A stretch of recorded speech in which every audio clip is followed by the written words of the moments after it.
Hare Krishna. Good morning. So today we'll be covering Srimad Bhagavatam, Canto 2, Chapter 7, Text 34 and 35. So I will just share my screen here.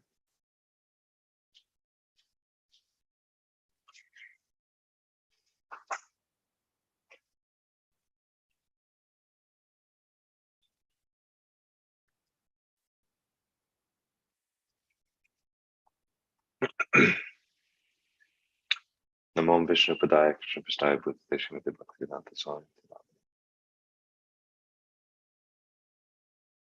So we'll read the Sanskrit and the word for word and the translation and purport. Om Namo Bhagavate Vasudevaya. Om Namo Bhagavate Vasudevaya. Om Namo Bhagavate Vasudevaya. Ye cha pralamba karadar durakesharishta. Male bakamsa yavana kapipandrakadya.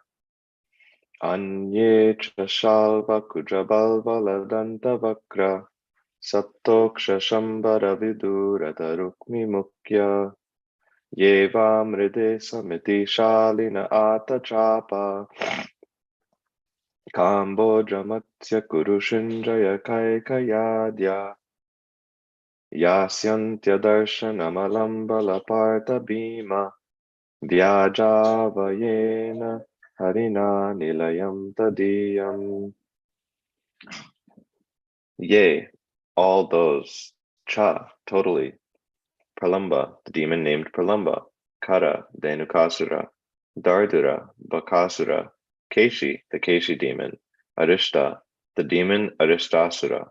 Mala, a wrestler in the court of Kamsa. Iba, Kuvalaya Pida. Kamsa, the king of Mathura and maternal uncle of Krishna. Yavana, the kings of Persia and other adjoining places. Kapi, Dvivida. Paundraka Adya, Paundraka and others. Anye, others. Cha, as much as. Shalva, King Shalva. Kuja, Narakasura. Balvala, King Balvala. Dantavakra, the brother of Shishupal, a dead rival of Krishna's. Saptoksha, Krishna, King Saptoksha. Shambara, King Shambara. Vidurata, King Vidurata. Rukmi Mukya, the brother of Rukmini, the first queen of Krishna at Dwaraka. Yea, all those, va, either, mride, in the battlefield. Samiti Shalina, all very powerful. Ata Chapa, well equipped with bows and arrows. Kamboja, the king of Kamboja. Matsya, the king of Dwarbanga.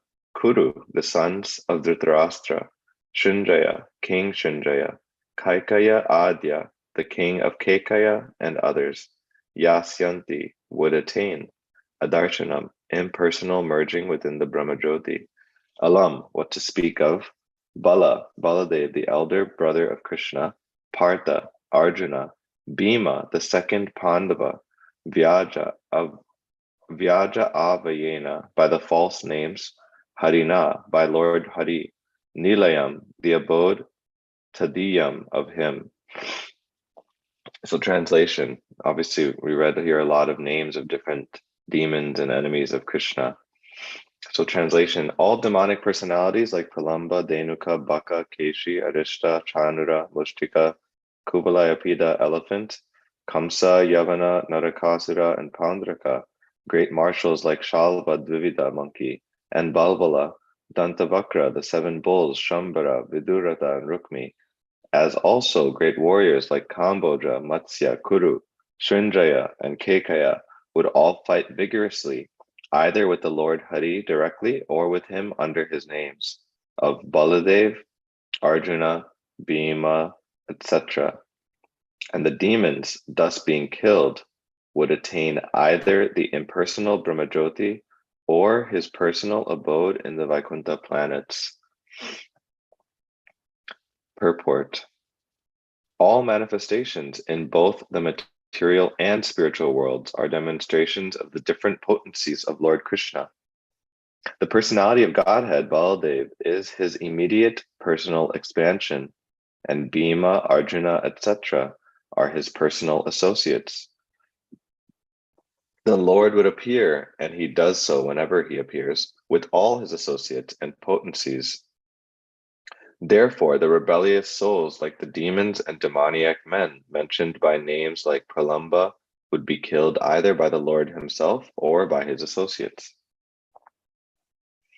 All these affairs will be clearly explained in the 10th canto, but we should know well that all the above mentioned living entities killed would attain salvation either by being merged in the Brahmajyoti of the Lord or being allowed to enter into the abodes of the Lord called Vaikuntha.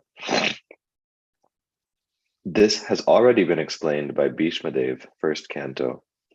All persons who participated in the battlefield of Kurukshetra or otherwise with the Lord or with Baladev, etc., would benefit by attaining spiritual existence according to the situation of their minds at the time of death.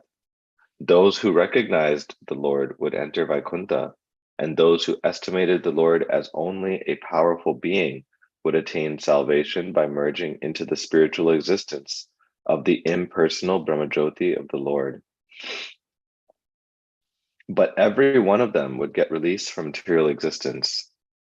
Since such is the benefit of those who played with the Lord inimically, one can imagine what would be the position of those who devoutly served the Lord in transcendental relationship with him. Om Jnanatirmirandasya Jnananjana Shalakaya Chakshurunmilitam Yena Tasmai Shri Guruve Namaha. So, here in this Canto 2, Chapter 7, we've been hearing about Brahma speaking about various incarnations of the Lord in this chapter. And so in these verses in particular, we're hearing about how Krishna fought with different demons, either directly or through his devotees.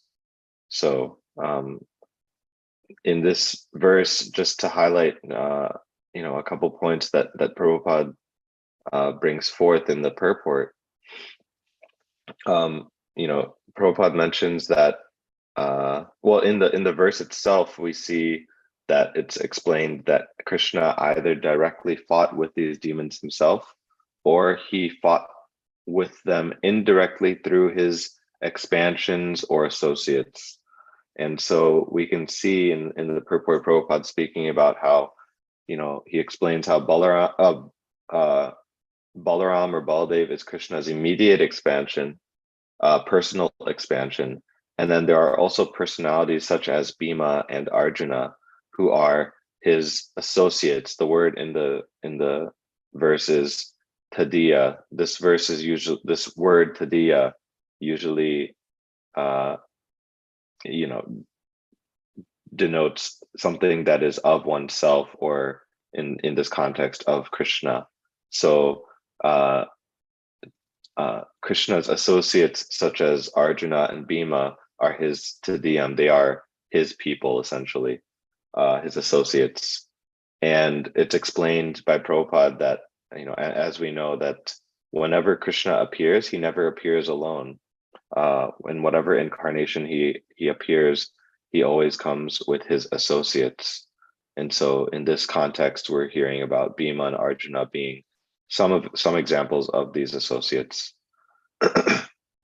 And then there's another point that Prabhupada brings forth in this purport where he says, those who recognized the Lord would enter Vaikuntha, and those who estimated the Lord as only a powerful being would attain salvation by merging into the spiritual existence of the impersonal Brahmajyoti of the Lord.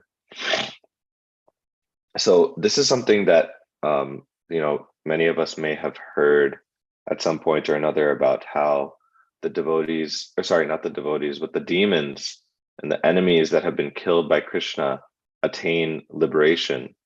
And this is very interesting that Prabhupada is kind of defining fairly clearly depending on how the demon viewed Krishna, that, determines what destination the demon will achieve. So Prabhupada says that those who estimated the Lord as only a powerful being would attain salvation by merging into the spiritual existence of the impersonal Brahmajyoti of the Lord.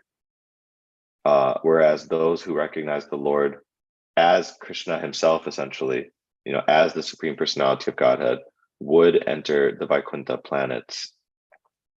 And when I read this, I realized that I actually was not aware of a scriptural kind of reference to just back up this point about okay, those who recognize essentially Krishna as the Supreme Personality of Godhead attain Vaikuntha, whereas those who only estimated him as a powerful person attain Brahmajyoti.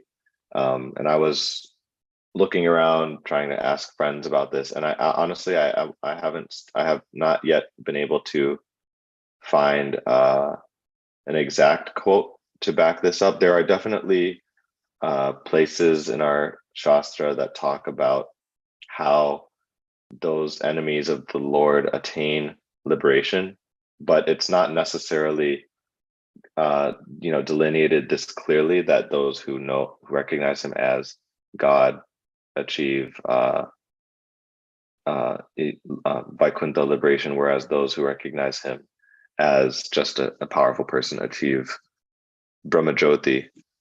There is a section in Bhakti Rasamrita Sindhu that a friend, Jay Jagannath Prabhu, was able to share with me. I'll just read a couple translations from there just because it might be relevant to this, but it said the translations go, when it is said that the enemies and the dear friends of the Lord attained the same end, it means the same end only in the sense that Brahman and the personal form of Krishna are one entity in the manner that the rays of the sun and the sun are one. The enemies of the Lord generally merge into the impersonal Brahman. Some of them, even though they attain a semblance of a form similar to the Lord's, Sarupya Bhasham, remain absorbed in the happiness of Brahman. Moreover, it says in the Brahmanda Purana, Siddhaloka, the spiritual world, is beyond Prakriti. There, demons killed by the Lord and some sages dwell, merged in the happiness of Brahman. Those persons most devoted to the Lord, who are the very form of prema, and who worship him with intense, spontaneous absorption, attain the nectar of his lotus feet. So, this is an excerpt from Bhakti Rasamrita Sindhu, where Rupa Goswami is kind of acknowledging this point that we're hearing about here in the purport. But even then, it's not extremely directly stating that those who recognize Krishna as Krishna attain Vaikuntha, those who recognize him as just a powerful person attain Brahmajyoti. But maybe we can leave that for the end if anyone has any references that they could pull for that. But either way, the point is that even Krishna's killing is merciful, because all of the demons that get killed by Krishna attain liberation in some form or the other, eternal liberation. So then one final point that I wanted to bring from this purport that's related to this point, Prabhupada says at the end of the purport that since such is the benefit of those who played with the Lord inimically, that, the benefit being liberation, since this is the benefit for those who played with the Lord inimically, one can imagine what would be the position of those who devoutly serve the Lord in transcendental relationship with him. So this is a very sweet point that Prabhupada is bringing at the end of the purport, because he's explaining that, even for those who fought directly against the Lord, they achieve such an exalted position. I mean, even if they're achieving Brahman realization, that is light years better than continuing to experience suffering in the material world. Brahman, even this Brahman realization comparatively is, unlimitedly better than existence in the material world. But then Prabhupada is explaining, imagine if this is the destination for demons, those who are fighting against Krishna, what to speak of the mercy that Krishna will give to those who are his tadiya, his people, meaning his associates or those who have dedicated their lives to him, you know, in a positive sense. Like, for example, in this, we know this verse from Bhakti Rasamrita Sindhu, this explaining the nature of pure devotion, anya bilashita shanyam jnana karma dinavritam anukulyena krishna anushilanam bhaktirutama.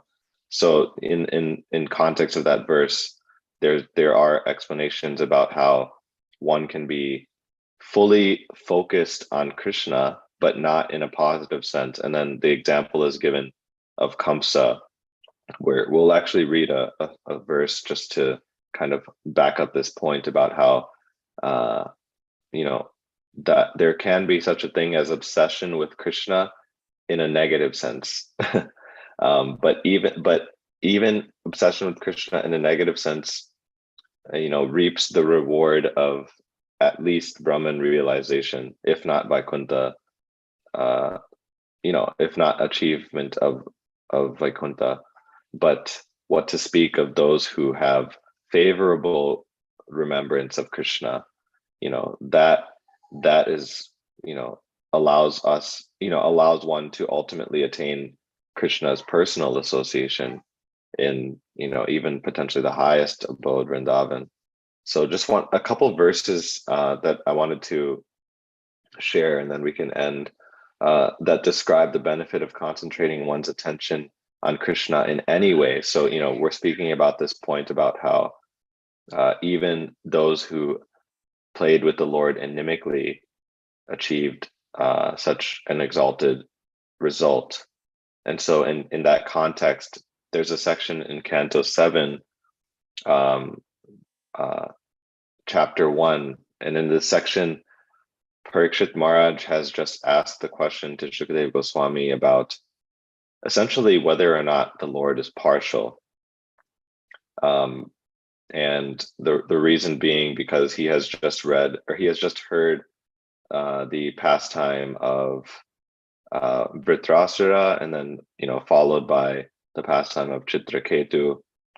And in context of these pastimes, Parikshit Maharaj is wanting to understand whether or not the Lord, is he partial to the demigods? Does he tend to favor the demigods over the demons? And there's a lot of really nice discussion in this chapter, but in these particular verses, Shukadeva Goswami is explaining how any form of meditation on the Lord can be beneficial. And so in this text 26, Canto 7, chapter 1, Shukadeva Goswami says, Tasmad vairanu bandena nirvairena bhayena va snehat kamena va yunjat katanchin nekshate pritak. So the translation, therefore, by enmity or by devotional service, by fear, by affection, or by lusty desire, by all of these or any of them, if a conditioned soul somehow or other concentrates his mind upon the Lord, the result is the same. For the Lord, because of his blissful position, is never affected by enmity or friendship. So this is a very interesting verse.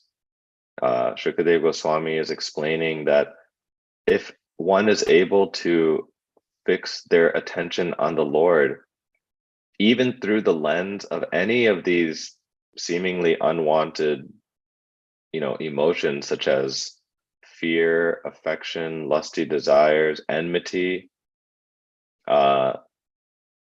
they can achieve the same result as someone who is, positively devoted to the Lord's service and seva.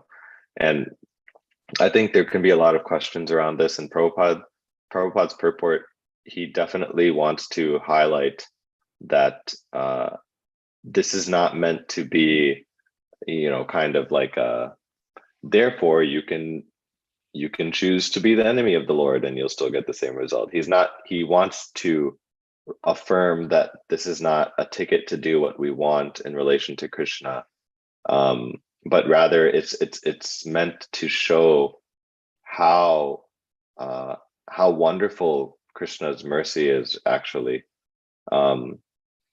But one more verse in this chapter, a couple verses later, Shukadeva Goswami explains that in the translation, a grassworm confined in a hole of a wall by a bee always thinks of the bee in fear and enmity, and later becomes a bee simply because of such remembrance.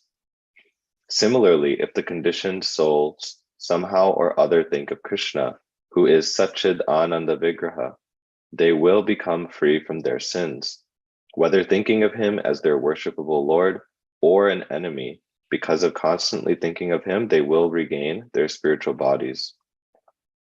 So this is another verse expanding on the same point about how how powerful meditation on the Supreme Personality of Godhead is, such that even meditating on Krishna inimically reaps such an exalted reward as liberation from the material existence.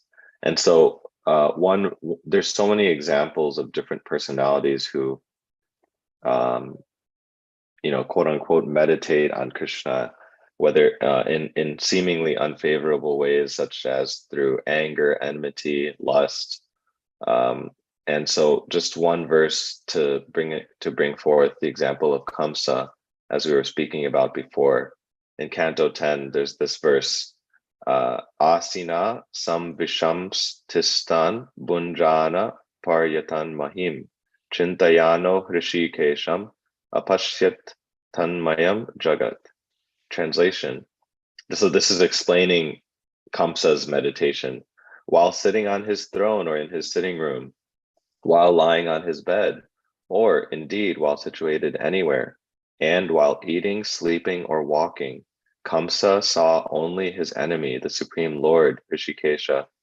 In other words, by thinking of his all-pervading enemy, Kamsa became unfavorably Krishna conscious. So that's a unique type of meditation, unfavorably Krishna conscious. So of course, Prabhupada explains in the purport this term anukulyena. Excuse me. Prabhupada explains this term anukulyena Krishna anushilanam, or cultivating Krishna consciousness favorably. So there's favorable Krishna consciousness, but apparently there's also such a thing as unfavorable Krishna consciousness. One thing that that I would just highlight, which is maybe funny but also a little unfortunate, is that in one sense Kamsa is obviously is being shown to be in an exalted position here, in a sense, because he's so obsessed with having Krishna as his enemy that he's able to think about him all the time. And I think I feel like I'm able to think of examples, if I were to try to think of people, or like, is there such a contemporary personality who has such a level of kind of like a hatred towards God, such that they meditate on God, their hatred of God all the time? I don't know if such personalities exist. There are people that go through hardships in life where maybe they consider themselves very God conscious, God fearing, but then something very difficult happens in their life, if they lose a loved one or something like that, and then they turn to hatred of God. They react with anger towards God, thinking, why would you do this to me? And so maybe they're able to maintain some type of, unwanted, unfavorable Krishna consciousness for some amount of time. But even those people get over that, in due course of time. And even if you were to try to give an example of like atheists, for example, atheists they don't believe God exists, so they don't have this kind of like, they don't have this ongoing meditation that's comparable to Kamsa's. So it's just interesting that even a demon like Kamsa was so capable of thinking of Krishna consistently, despite the fact that it's through enmity or anger, and that even that can be difficult. But anyway, the point that we should not be missing here is that despite the real reason why examples like this are being given in the Bhagavatam is only to show the extent of Krishna's mercy, and also to show his impartiality, in a sense that he can, it's not that he favors the demigods over the demons necessarily. He still provides his mercy to the demons in this way, but rather, really this is only to show Krishna's mercy towards the demons, and to highlight that Krishna, that this is the result even of being quote unquote unfavorably Krishna conscious. So that is the main points that I wanted to highlight from this verse today. Very interesting. So does anybody have any comments or questions from the discussion?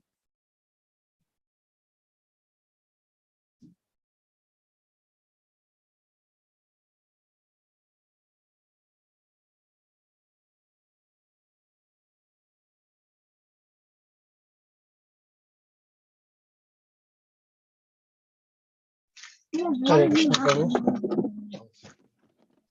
Yes, Prabhu. Hare Krishna.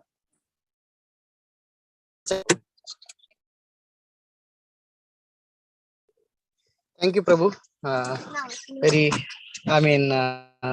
kind of fun. Some way, even a person who is not very favorable, the Lord shows the mercy upon them, even if they are constantly thinking.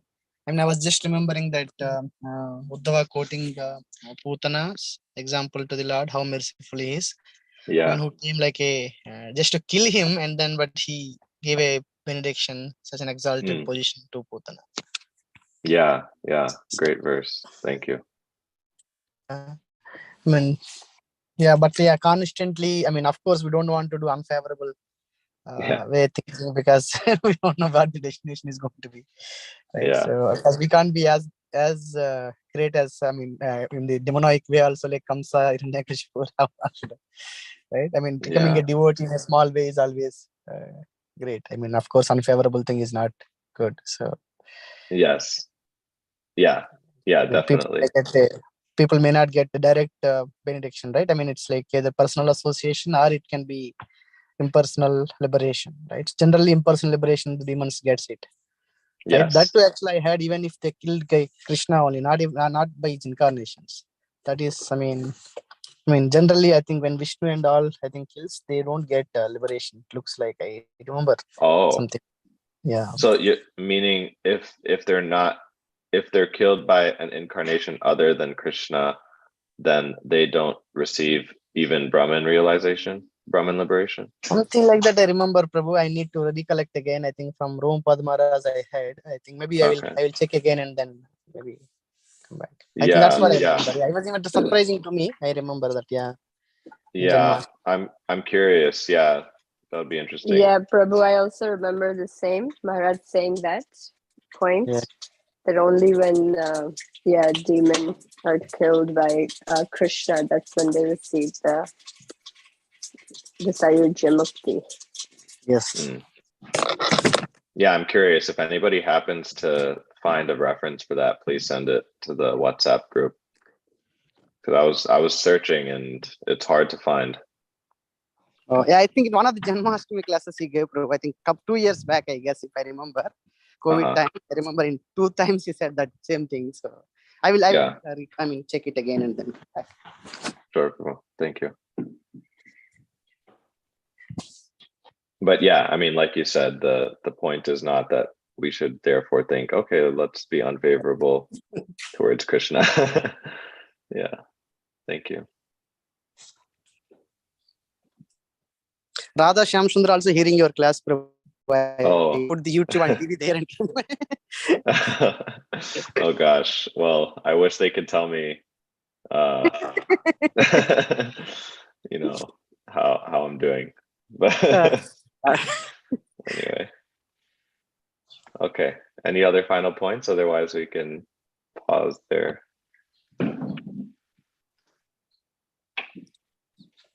Okay, well, thank you so much. Thank you, Prabhu. Thank you, everyone. Yeah, thank you, everyone. Hare Krishna. Hare Krishna.